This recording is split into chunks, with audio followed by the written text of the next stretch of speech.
Hello students, आज हम लोग बात करते हैं कंपाउंड डाटा टाइप्स की पाइथन प्रोग्रामिंग लैंग्वेजेस के अंदर।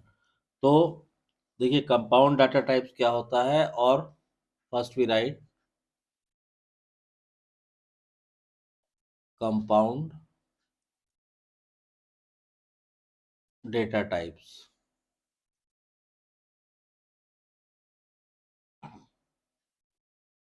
इसमें देखिए कंपाउंड डेटा टाइप्स जो पाइथन प्रोग्रामिंग लैंग्वेज में जो डिफाइन किया गया है, वो जैसे कंपाउंड डेटा टाइप का मतलब क्या होता है, जैसे लिस्ट है, फॉर एग्जांपल लिस्ट हो गया, टपल्स हो गए, and dictionaries.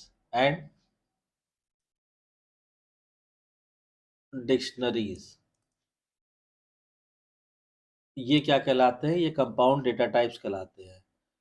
All of these are aggregates of several elements which could themselves be aggregates. मतलब इनको कंपाउंड डाटा टाइप इसलिए कहते हैं कि ये जो चाहे लिस्ट है, चाहे टपल है, चाहे डिक्शनरी है, ये खुद एक तरह से एग्रीगेशन होता है, कलेक्शन होता है डिफरेंट तरह के एलिमेंट्स का।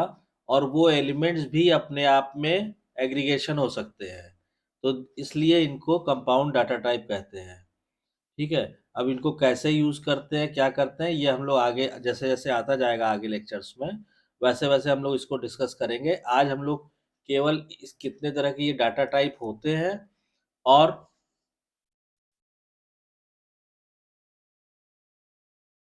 उनकी क्या प्रॉपर्टीज होती है, कैसे क्रिएट करते हैं, ये सारी चीजें हम लोग आज के लेक्चर में डिस्कस करते हैं। तो देखिए, जैसे सबसे पहले हमने ये 4 कॉलम की आपको टेबल बना दी, तो यहाँ पे तो हमने लिखा कि साहब ये हो गया डाटा टाइप। ठीक, फिर इसमें हमने लिख दिया कि ये हो गया लिस्ट। ये हमने लिखा से टपल। ठीक, अब यहाँ पे हमने ये लिखा दिस इज डेटा टाइप। ठीक, ये हो गया list, this is tuple, and this is dictionaries. ठीक है। अब जैसे सबसे पहले हम लोग बात करते हैं प्रॉपर्टीज की। ठीक है, पहला हमने डेटा टाइप लिया प्रॉपर्टीज की। अब लिस्ट में क्या होता है कि ये अनऑर्डर्ड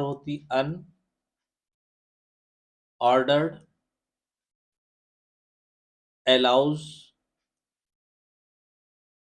डुप्लीकेट। ठीक है। और क्या होता है? म्यूटेबल। ये प्रॉपर्टी होती है किसकी? लिस्ट की। टपल जो होते हैं, टपल भी अनऑर्डर होते हैं, ये भी डुप्लीकेट्स को अलाउ करते हैं, तो इट ऑल्सो अलाउज डुप्लीकेट। और ये इम्यूटेबल होते हैं, इम्यूटेबल। ठीक है। और डिक्शनरीज जो होती हैं, ये होती है एसोसिएटिव। सेकंड क्या एडवांटेज है इसका कि यूनिक होता है ये। और इसमें यूनिक कीज होती हैं इसमें। और ये म्यूटेबल होती है। तो डाटा टाइप में, लिस्ट में, टेबल में और टपल में और डिक्शनरी में बात करेंगे, तो प्रॉपर्टीज की बात करेंगे, तो ये प्रॉपर्टीज होती हैं इनमें। अब रही बात इनको क्रिएट करने की, कैसे क्रिएट करेंगे। ठीक, तो क्रिएट में हमने लिखा, तो अगर लिस्ट आपको क्रिएट करनी है तो आप ऐसे लिखेंगे L = 0 1 2, ऐसे आपने लिखा कोट्स में T, और यहाँ आपने लिख दिया 4। इस तरह आपकी लिस्ट क्रिएट हो जाएगी। टपल आप क्रिएट करेंगे तो आप लिखेंगे T = 0 1 2, फिर आपने कोट्स में लिखा से T, फिर आपने लिखा 4 5। इस तरह भी दे सकते हैं, या आप इस तरह भी डिक्लेयर कर सकते हैं इसको कि T = फिर आपने इसको पैरेंथेसिस में किया 0 1 2, फिर आपने कहा T 4 5। ठीक, ये इस तरह से हम टपल को क्रिएट करते हैं। जहाँ तक डिक्शनरी के क्रिएशन की बात है, तो देखिए डिक्शनरी को अगर आप क्रिएट करेंगे तो उससे आपने लिखा डी इक्वल टू,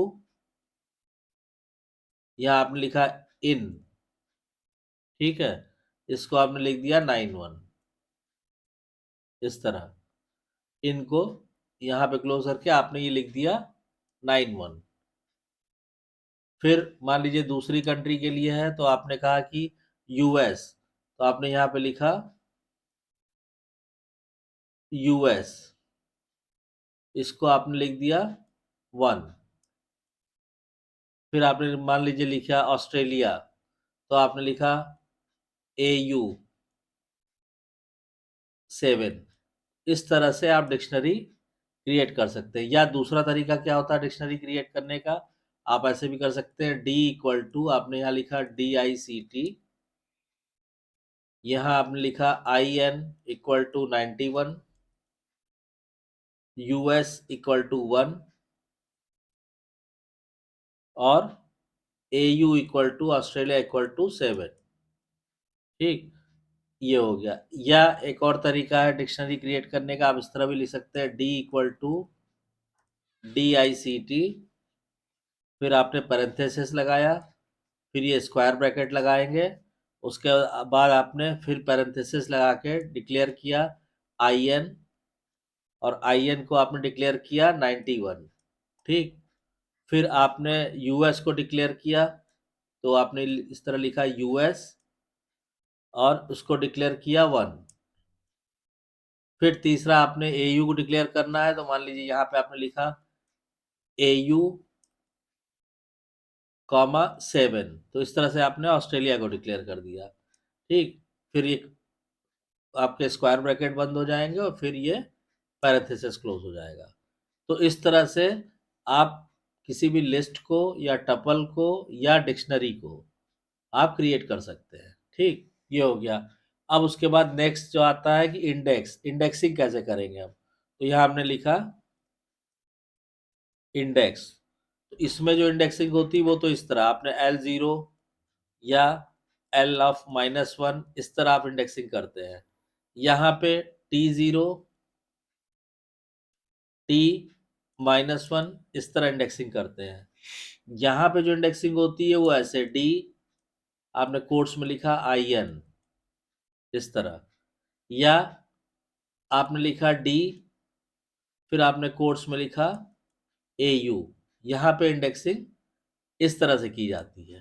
ठीक, तो यहाँ पे आपको कंपाउंड डाटा टाइप के हमने तीन एक प्रॉपर्टीज बता दी कि उनकी बेसिक प्रॉपर्टीज क्या होती है, ये हो गया। दूसरा हमने आपको बता दिया कैसे आप उसको क्रिएट कर सकते हैं, और तीसरा हो गया आपका उसमें इंडेक्सिंग कैसे होती है। अब उसके बाद नेक्स्ट जो आता है आपका, उसको और भी जो चीजें हैं वो डिस्कस करते हैं। तो फिर से हम यहाँ पे क्या करते हैं, यहाँ पे हम फिर से तेजी से हम इसको टेबल बना लेते हैं जो अभी हमने बनाई थी से। ये हो गया, ये हमारा मान लीजिए डाटा टाइप हो गया, ये लिस्ट हो गया, ये टपल हो गया, और वो आपका डिक्शनरी हो गया। तो यहाँ हमने लिखा, फिर से यहाँ पे लिखेंगे, क्या लिखेंगे, डाटा टाइप। ठीक है, तो यहाँ हमने लिख दिया डेटा टाइप। अब ये कौन सा डेटा टाइप हो गया, लिस्ट, ये हो गया टपल, और ये हो गया डिक्शनरी।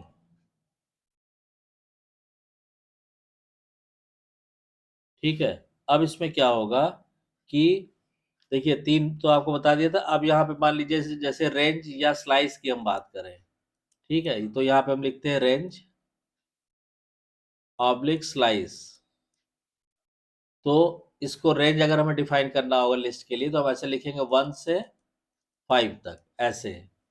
टेबल में टपल में करना होगा तो टी में 1 से 5 तक। और डिक्शनरी में हो तो डिक्शनरी में आप रेंज नहीं डिफाइन कर सकते, तो आप इसको क्लियरली लिख दीजिए नॉट सपोर्टेड। डिक्शनरी में ये फीचर नहीं होता है। ठीक, उसके बाद नेक्स्ट आप आ जाइए लेंथ पे। लेंथ, इसका लेंथ अगर निकालना है तो आप ऐसे लिखेंगे LEN, इससे लेंथ पता चल जाएगी। यहाँ पे आप लिखेंगे LENT, टपल की लेंथ पता चल जाएगी। यहाँ पे आप लिखेंगे LEN डी, डिक्शनरी की लेंथ आपको मिल जाएगी। ठीक। अब कॉन्केटिनेशन यानी दो लिस्ट को या दो टपल को या दो डिक्शनरी को कैसे आप जोड़ेंगे, कॉन्केटिनेट करेंगे। तो यहाँ पे आप लिखते हैं कॉन्केटिनेशन।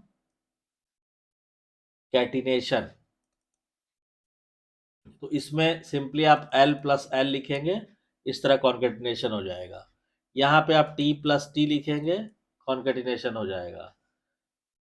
इसमें यहाँ अगर आपको लिखना होगा तो आप D1 लिखा आपने, वर्टिकल लाइन लगाई आपने, D2 लिखा, इस तरह से कॉन्केटिनेशन होगा। लेकिन ये कॉन्केटिनेशन पाइथन 3.9 पाइथन 3.9 ऑनवर्ड ही सपोर्ट करता है, उसके पहले के वर्जन में ये फीचर नहीं है। ठीक। उसके बाद नेक्स्ट आप आ जाइए म्यूटेशन। म्यूटेशन तो म्यूटेशन इसमें लिस्ट में कैसे होता है, L0 इक्वल टू आपने लिख दिया 10। टपल में म्यूटेशन नहीं सपोर्ट होता है तो इसको आप लिख देंगे नॉट सपोर्टेड। और डिक्शनरी में आपको करना होगा तो आप इस तरह लिखेंगे डी यूएस इक्वल टू 2। ठीक। फिर उसके बाद नेक्स्ट जो आता है वो आता है आपका अपेंड। अगर आपको अपेंड करना है तो आपने लिखा अपेंड, तो ये आपने इस तरह लिखा एल डॉट अपेंड और ये आपने लिख दिया 6। अपेंड भी टपल के अंदर सपोर्ट नहीं होता है तो नॉट सपोर्टेड। और यहाँ पे कैसे करते हैं अपेंड, यहाँ पे कहते हैं कि म्यूटेशन यूज करके आप ये कर लीजिए, यूज म्यूटेशन। उसके बाद अगर रिमूव करना है तो रिमूव करने के लिए यहाँ पे आपने लिखा रिमूव। अब रिमूव में आपने लिखा L 2 से 12 तक और इक्वल टू आपने क्या कहा, आपने इसको एम्प्टी ब्रैकेट लगा दिया। और रिमूवल जो है आपका टपल में भी नॉट सपोर्टेड होगा। और डिक्शनरी में रिमूव करना है तो आप लिखेंगे डेल, और कैसे करना है आप लिखेंगे डी यूएस, इस तरह से। तो आप उस चीज को रिमूव कर सकते हैं। ठीक है। अब उसके बाद नेक्स्ट बात आती है अनपैक करने की। तो आपने यहाँ लिखा अनपैक।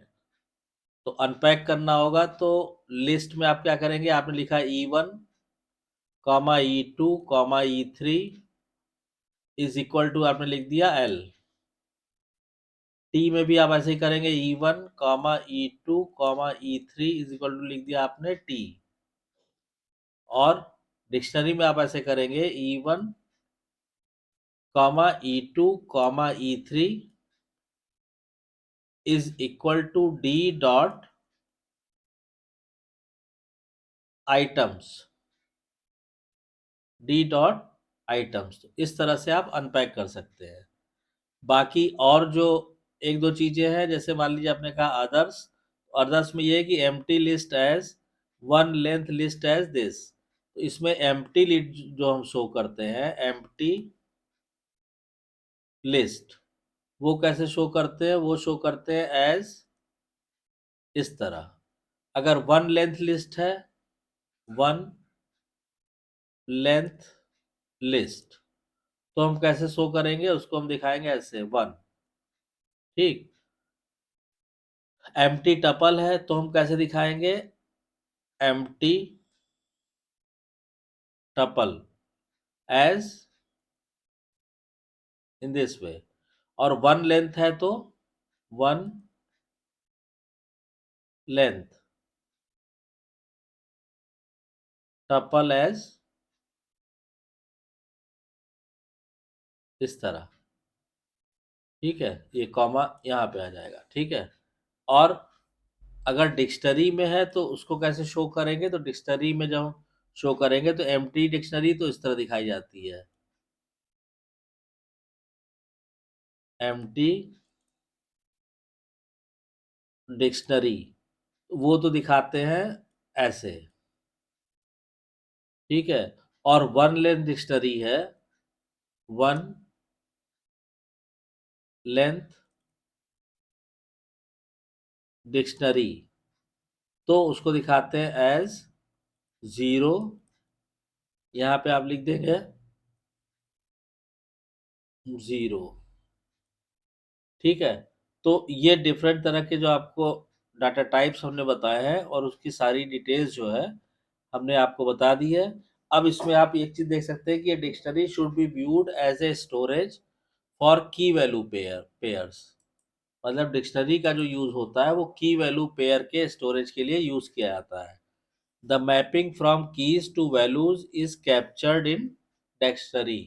तो की वैल्यू से फिर जो आप वैल्यू की से आप वैल्यूज पे पहुंचेंगे, वो जो मैपिंग है वो डिक्शनरी के अंदर जो है वो कैप्चर रहती है। ठीक है।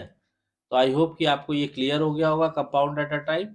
अभी इसके कुछ एग्जाम्पल देके हम कमिंग लेक्चर्स में आपको इसको और एक्सप्लेन कर देंगे, और फिर आगे जैसे जैसे जिस जिस चैप्टर में या जिस जिस लेक्चर में इनका यूज होगा तो चीज़ें आपको और क्लियर होती जाएंगी।